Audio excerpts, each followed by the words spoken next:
Est-ce que vous savez ce que c'est ? C'est une question rhétorique. Évidemment que vous voyez ce que c'est. Oui. Ça a l'air le film.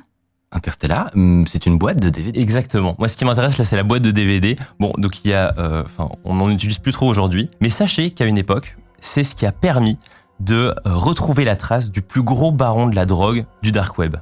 Et aujourd'hui, c'est son histoire que je vais vous raconter. Je vais vous raconter son âge d'or et puis sa chute. Donc Michael Slumpf, qui est issu de Woerden aux Pays-Bas.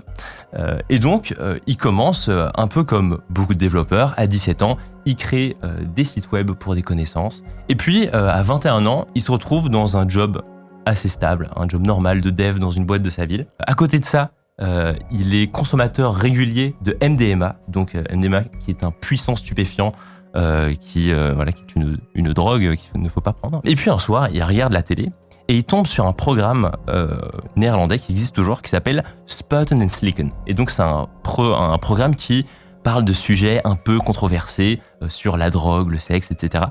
Et via ce documentaire, il découvre Silk Road. Et donc ça explique, voilà ce que c'est, voilà comment ça marche.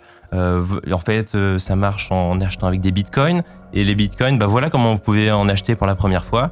Et voilà comment vous pouvez vous rendre sur le dark web. Et en fait, cette émission ressemble plus à un tuto sur comment acheter de la drogue sur le dark web qu'un documentaire. Et donc, lui qui consomme de la MDMA, il se dit, je vais aller voir sur Silk Road s'il y en a. Et il voit qu'il n'y a pas de MDMA.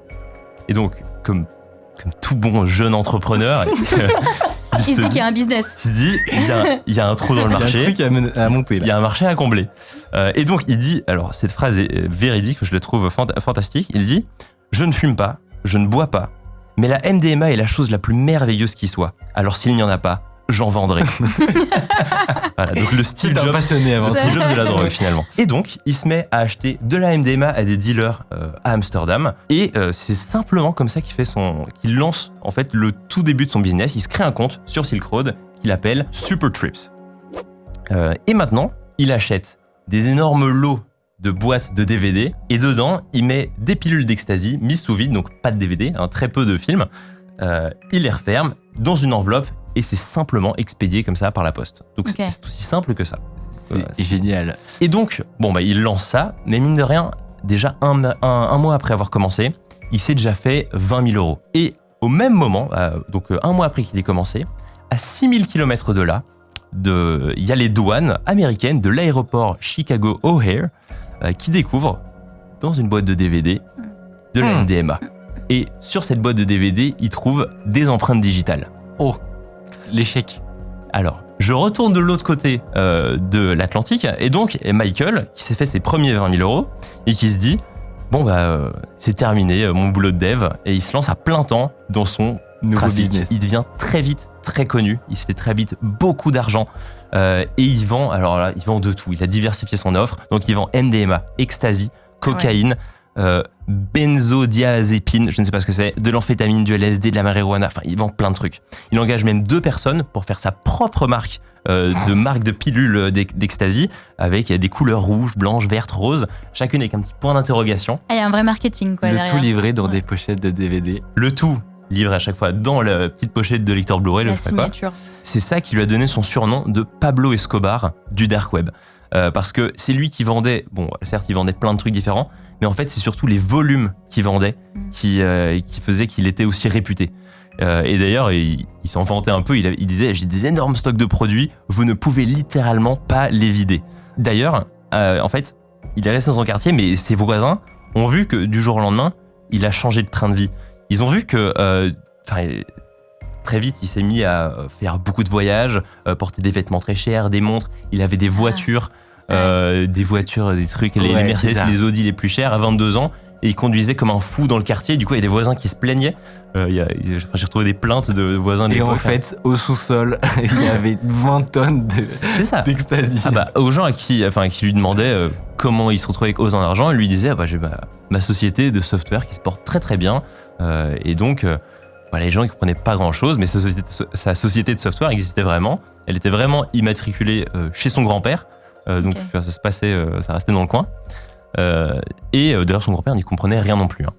Et pendant cela, en fait, c'était Un des plus gros barons de Silk Et Road. pendant ce temps-là, le compte Supertrips, donc son compte sur Silk Road, vendait, je crois qu'au total, il y a eu plus de 10 000 transactions effectuées, enfin plus de 10 000 commandes passées. Vraiment, à cette époque-là, donc lui, il roule sur l'or et il se sent complètement intouchable. Parce que, bon, déjà, il se pensait prudent parce qu'il emballait les DVD avec des gants, bon, raté. Et puis, il avait déjà eu affaire à la police aux Pays-Bas. Parce qu'il avait déjà été arrêté, je crois qu'il était justement sous MDMA, complètement shooté, et il s'en était sorti assez facilement. Et donc, à partir de là, il s'est dit, alors il dit, à un moment donné, on se dit que la police néerlandaise n'est qu'une bande d'imbéciles, une bande d'incapables. Donc à cette époque-là, il empoche des dizaines et des dizaines, voire même des centaines de milliers de bitcoins. Ce qu'il ne sait pas, c'est qu'à cette même période, il est à milieu de se douter que le FBI suive activement sa piste en accumulant au total plus d'une centaine de pochettes DVD droguées. Donc, son affaire dure pas très longtemps. Au bout un peu plus d'un an, au bout de 15 mois, en fait, il se rend compte que, mine de rien, ça lui génère beaucoup de stress au quotidien. Tu m'étonnes. Qui travaillait plus de 16 heures par jour. Il n'avait pas vraiment de plan pour le futur. Il voyait pas trop où il allait. C'était au jour le jour. Et donc, après avoir amassé quand même le beau pactole de 385 000 bitcoins, déjà à l'époque c'était 3,5 millions de dollars, donc je vais laisse faire le calcul pour aujourd'hui, il décide de cash out. Alors, il veut revendre son nom de marque Supertrips à un client américain, un contact américain, qui lui agissait sous le pseudo de Underground Syndicate. C'est hyper intéressant. Attends, ça veut dire que dans cet écosystème-là, très peu de confiance parce que ça reste du marché noir, donc il y a un peu une notion d'Amazon et d'étoiles et tout, mais globalement ça marche énormément la confiance. Il y a beaucoup de scams de drogue qui est pourri, qui va te rendre malade probablement. C'est hyper intéressant de voir à quel point le nom, genre la confiance que tu crées, ton statut a de la valeur, au point que tu peux revendre ton compte Silk Road pour de l'argent. Ah, mais il avait d'excellentes reviews. Et puis pareil, lui aussi, il avait confiance en ce compte Underground Syndicate. Et donc, il décide, ok, c'est terminé pour moi. Il annonce à tout son entourage qu'il part vivre aux États-Unis. Il se prend un avion pour aller jusqu'à Miami. Il commande sa Lamborghini pour l'attendre sur le tarmac. Il part avec ses petites pilules d'ecstasy, évidemment. Et quand il atterrit sur le tarmac à Miami, il se fait arrêter. Vous le voyez venir, c'est pas un chauffeur qui l'attend, mais c'est bien le FBI qui vient le cueillir comme une fleur. En toute douceur, tout est très bien passé. Quelle naïveté! Mais pourquoi aux États-Unis du coup Lui, alors, il voulait aller aux États-Unis parce que donc son contact était un Américain. Pour son contact. Voilà, il voulait conclure la vente, ça devait se faire en physique visiblement. Ok, d'accord. Et lui, à mon avis, il avait prévu du coup, parce que il dit qu'il part vivre aux US après, donc il avait prévu potentiellement de rester là-bas. Il se doutait pas du tout. Et il se doutait absolument de rien, parce que lui, il pensait pas du tout aux Américains. D'ailleurs, lui, maintenant, dans les interviews aujourd'hui, il dit « Mais c'est des tarés, les Américains !» Parce que lui, il avait juste son expérience de la police néerlandaise. Et il se disait « Ils sont tout gentils. Chill, c'est bon, je fais mon truc. » Il rigole pas du tout avec les dealers. Mais non, vraiment. S'il était resté chez lui, a priori, le FBI, il serait pas allé le chercher. Je sais pas comment ça marche hors des juridictions et tout, mais en tout cas, le FBI, il le suivait effectivement à la trace. Et d'ailleurs, du coup, c'est ce Underground Syndicate, ce contact qui devait racheter son nom, qui en fait était de mèche avec le FBI. Et donc qui a fuité l'info. Et c'est lui, c'est grâce à ça qu'il s'est fait attraper. Il leur a vendu au total plus de 100 kilos de MDMA, un demi-million de tablettes d'ecstasy, avec son petit point d'interrogation, plus de 4 kilos de cocaïne, 3 kilos de benzodiazépine, je sais toujours pas le dire, et plein d'autres trucs. Et du coup, son procès a lieu vers 2014, il plaide coupable, il encourt jusqu'à 40 ans de prison, 5 millions d'euros d'amende et tout. Ah ouais, quand même. 5 000 euros d'amende seulement ? 5 millions, pardon.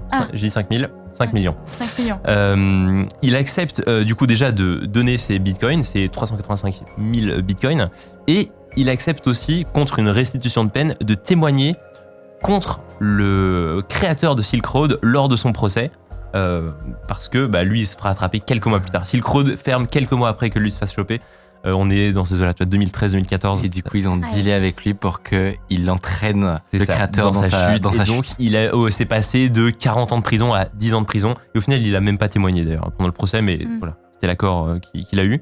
Il est libéré du coup maintenant. Si vous faites le calcul, en fait, 10 ans, ça nous amène en avril 2021, où après, non pas 10, mais 9 ans de prison, parce qu'il a eu le Covid, il était en PLS, et du coup il est sorti un peu plus tôt, mais après 9 ans de prison, à être passé dans 13 prisons différentes, il a vécu les pires années de sa vie là-bas, maintenant il en parle comme un enfer, Il est revenu dans sa ville natale aux Pays-Bas. Maintenant, il veut faire un truc de consultance en milieu carcéral, justement après l'enfer qu'il a vécu.